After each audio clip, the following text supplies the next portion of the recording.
वेदांत दर्शनम तृतीय अध्याय तृतीय पाद। प्रश्न: आप पुनः ईश्वर के अस्थूल आदि गुणों का सर्वत्र उपसंहार के लिए अक्षर अधिकरण का प्रतिपादन करते हैं। उपास्य ब्रह्म की समता और अस्थूल आदि विशेषणों की योग्यता से अक्षर विषयक धर्मों का भी उपासनाओं से सर्वत्र उपसंहार होता है। जैसे पूर्व मीमांस में उपसद प्रकरण में कहा है, 4 दिन में संपन्न होने वाला एक चतुरात्र नामक अहीन यज्ञ है। उसमें अधर्वियों पुरोडाश की कुछ आहुतियाँ देता है। उनका नाम उपसद है। ये आहुतियाँ उक्त मंत्रों से दी जाती हैं जिनका उच्चारण उद्गाता की अपेक्षा अधर्वियों को करना होता है। ऐसा मुख्य रूप से वर्णन किया है, जिसका गौण रूप से संबंध उद्गाता का भी हो जाता है, क्योंकि मीमांसा 3:3 में कहा है, गौण और मुख्य में जहाँ परस्पर विरोध होने पर हो वहाँ मुख्य रूप में श्रुति ही प्रमाण मानी जाती है। इसी प्रकार स्थूल आदि गुणों का भिन्न भिन्न शाखाओं में पड़े जाने पर भी मुख्य उपास्य ब्रह्म के साथ उन गुणों का उपसंहार सभी उपासनाओं में अभिष्ट है, क्योंकि उपास्य ब्रह्म ही सर्वत्र समानता है। प्रश्न: इस प्रकार के कितने गुणों का उपसंहार हो सकता है? इसका समाधान देते हैं, जितने गुणों का शास्त्र में कथन किया गया है उतने ही गुणों का उपसंहार भी हो सकता है, क्योंकि परब्रह्म अनंत गुण वाला होने से असीम गुण युक्त कहा है। फिर भी उपासना में जितने गुण उपयोगी हों अथवा जिनका वर्णन पूर्व कर आए हैं, उनका तो सर्वत्र उपसंहार होता ही है। ये शास्त्र मर्यादा है।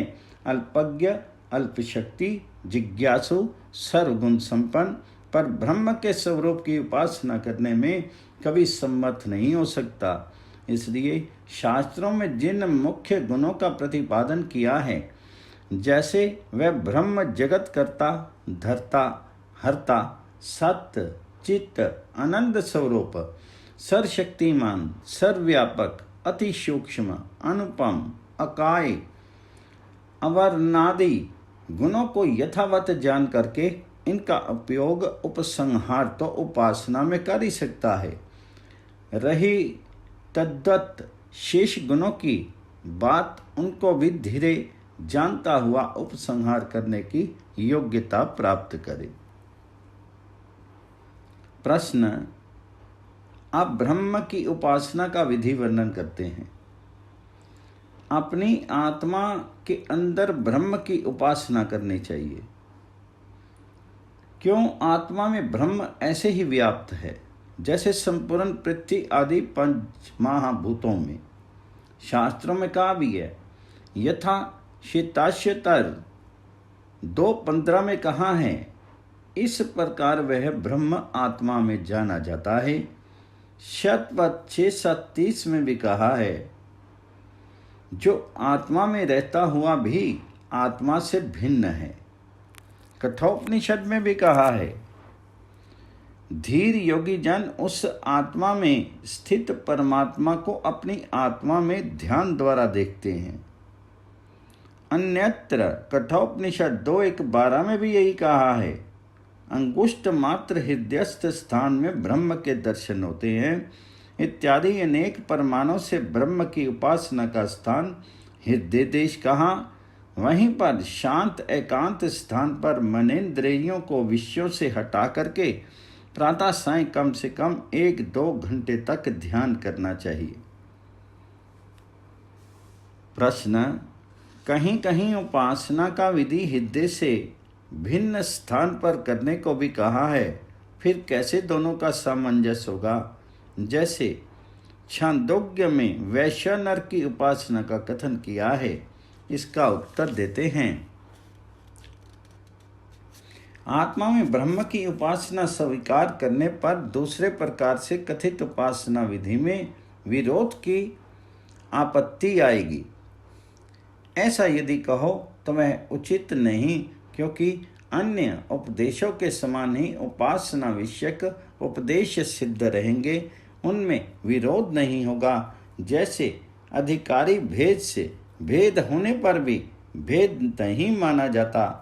अग्निहोत्र कर्म अधिकारी भेद से दो प्रकार का कहा है, एक बाह्य दूसरा अभ्यंतर।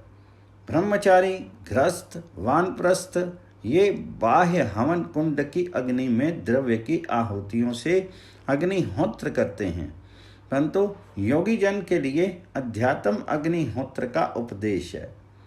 छांदोग्य 5:18-2 आदि में कहा है, योगी समाधिस्थ हो छाती को वेदी, लोमों को बरही और हृदय को गृहपत्य अग्नि कहा है, उसमें इस प्रकार का यज्ञ विधान किया है, फिर भी उक्त कर्म विषयक उपदेश को भेद नहीं माना है।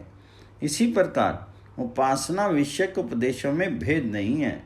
सभी वैदिक शास्त्र हृदय को ही उपासना का स्थान स्वीकार करते हैं, वहीं आत्मा में ब्रह्म की उपासना कर्तव्य है। प्रश्न, ये कैसे ज्ञात हो कि अब उपासना संपन्न हो गई है अथवा उसकी अवधि कितनी है? इसे कहते हैं, निश्चय से जानो कि लौकिक व्यवहार के समस्त के समान ही उपासना सिद्धि की अंतिम सीमा कही है।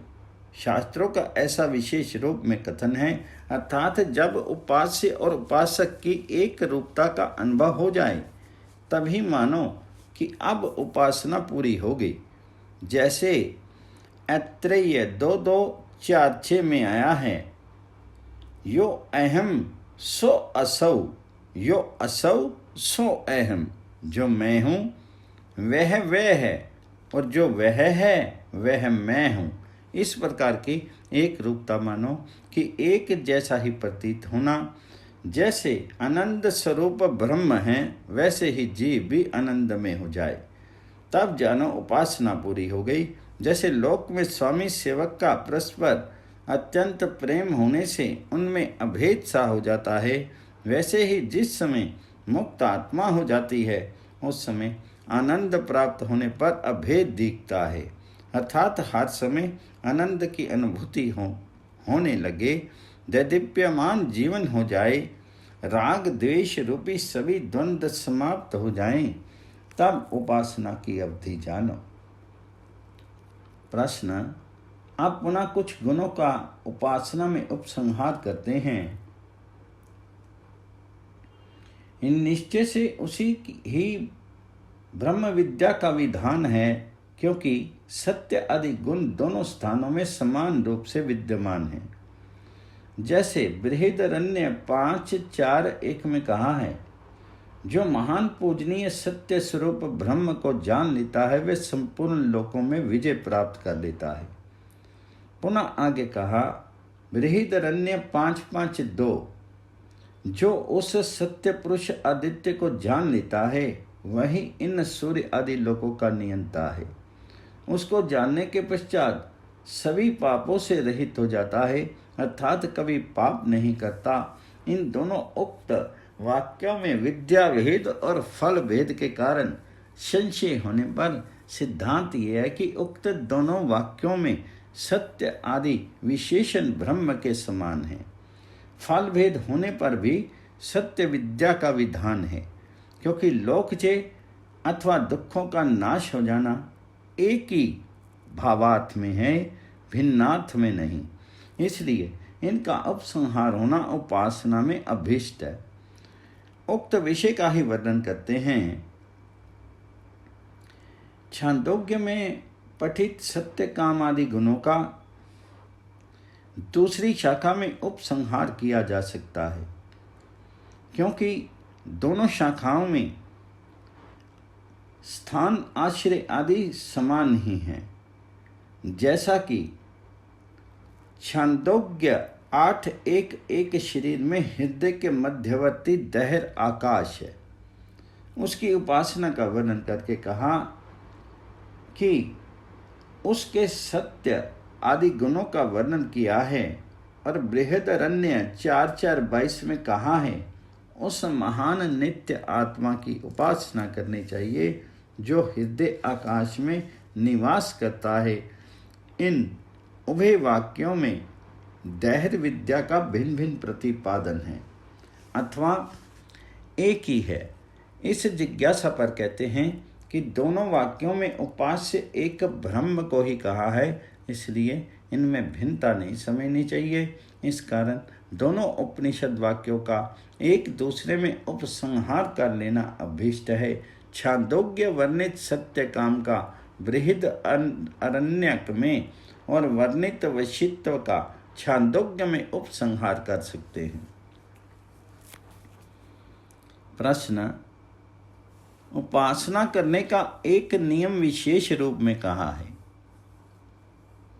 अति श्रद्धा भक्ति के साथ उपासना का अनुष्ठान करना चाहिए, जिससे शास्त्र में कहे गए उपासना संबंधी विधि व नियमों का लोप न होने पाए और श्रद्धा के साथ की गई उपासना ही सफलीभूत होती है। इसके लिए मुंडक 1:3-14 में कहा है, सदैव जागरूक निरालस्य होकर के योगांगों का अनुष्ठान दीर्घ काल तक निरंतर करते रहने पर ही सफलता प्राप्त होती है, क्योंकि विद्वानों ने इस मार्ग को अति दुस्साध्य प्रतिपादित किया है, जैसे तलवार की तीक्ष्ण धार पर नंगे पैर होकर के चलना सरल नहीं। छांदोग्य 5:10-1 में कहा है, जो योगी जन अति श्रद्धा पूर्वक और संयम से एकांत में निरंतर दीर्घ काल तक उपासना में संलग्न रहते हैं, उन्हीं को ब्रह्म प्राप्ति समाधि लाभ होता है। इसलिए वैसे तो प्रत्येक यज्ञ यागादि श्रेष्ठ कार्य माता पिता गुरु अतिथि सेवा आदि श्रद्धा से ही करने चाहिए, परंतु उपासना में तो श्रद्धा का अतिशय रूप में वर्णन किया है कि अति श्रद्धा से उपासना करनी चाहिए। भोजन स्थान और समय का एकीकरण करके इनके नित्य के परिवर्तन करने से भी कभी मन एकाग्र नहीं हो सकता। मन के एकाग्र हुए बिना समाधि लाभ संभव ही नहीं है। प्रश्न, श्रद्धा का अतिशय क्यों कहा है? इसका उत्तर देते हैं।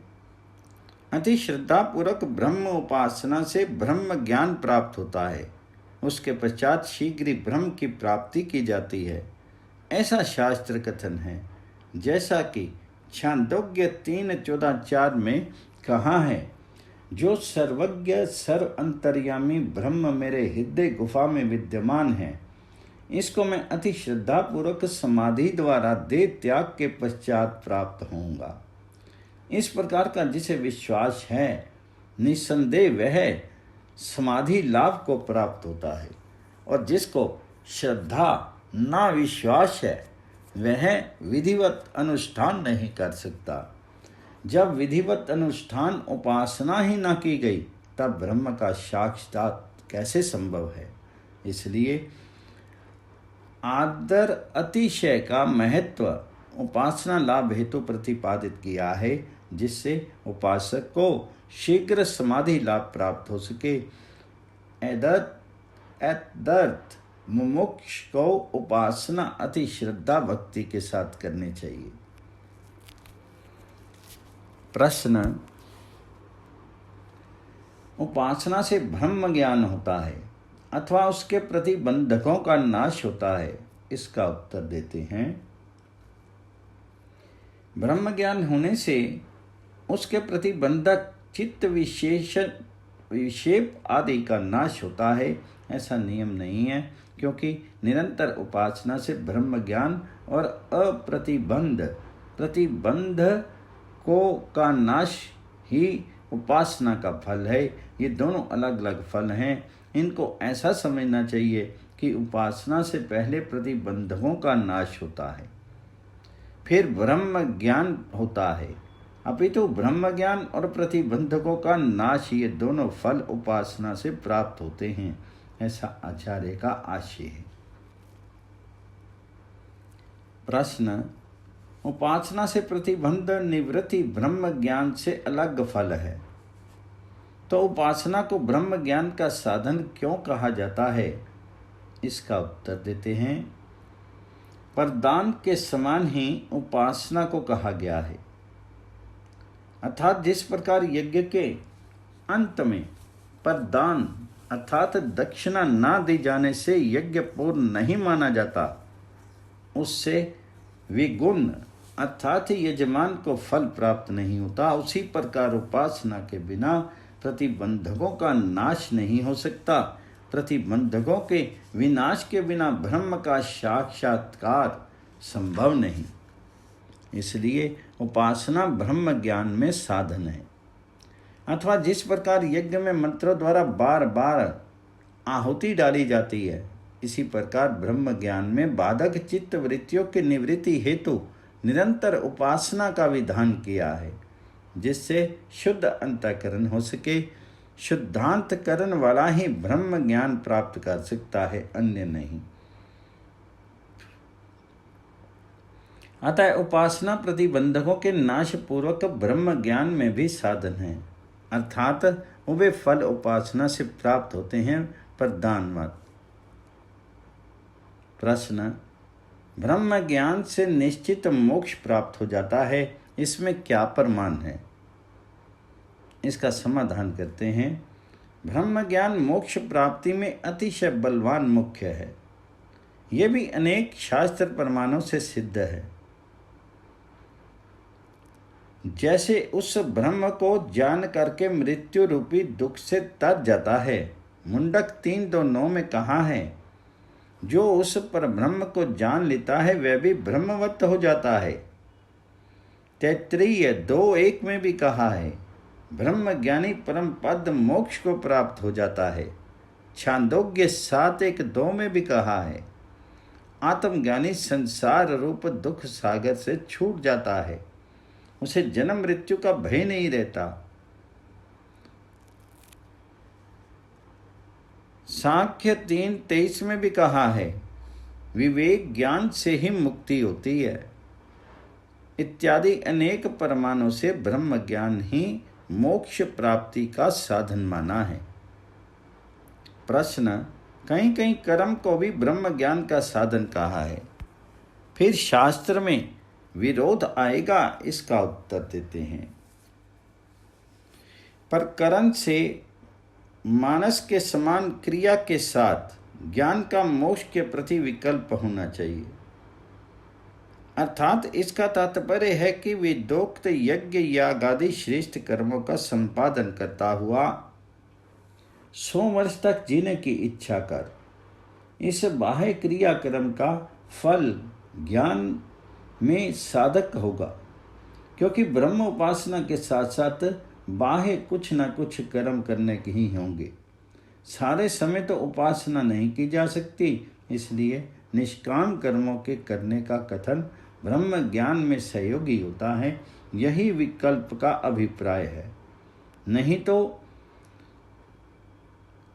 ज्ञान मुक्ति आदि शास्त्र वाक्यों में विरोध होगा।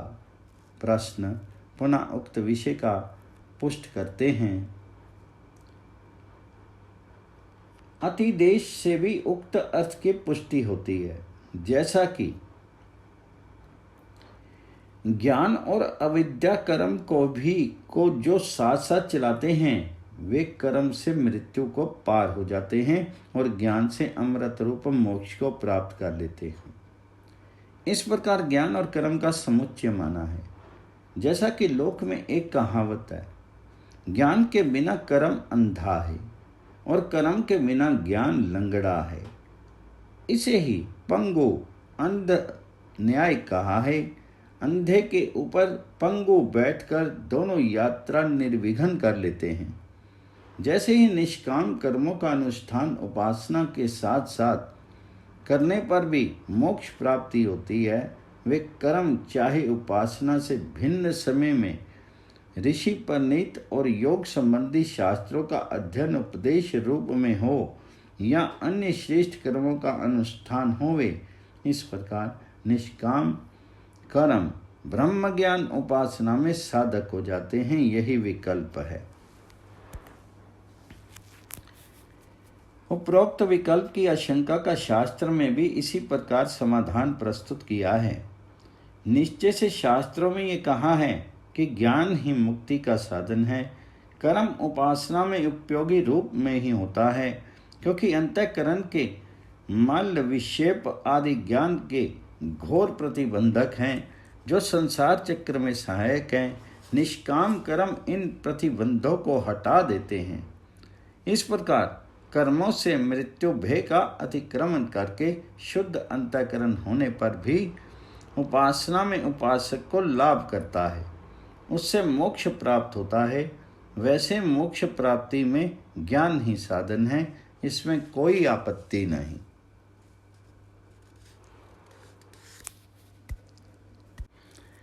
पुनः स उक्त अर्थ में दृढ़ता के लिए अन्य हेतु प्रस्तुत करते हैं। सूत्र की व्याख्या में लिंग भूयस्तत्वात् आदि द्वारा शास्त्रों के अनेकों प्रमाण देखे जाते हैं, जिसमें ये सिद्ध होता है कि ज्ञान मुक्ति अर्थात ज्ञान की मुक्ति का साधन है। कर्म सहयोगी बनता है। इसकी विस्तृत व्याख्या कर रहे हैं, यहाँ विस्तार की आवश्यकता नहीं।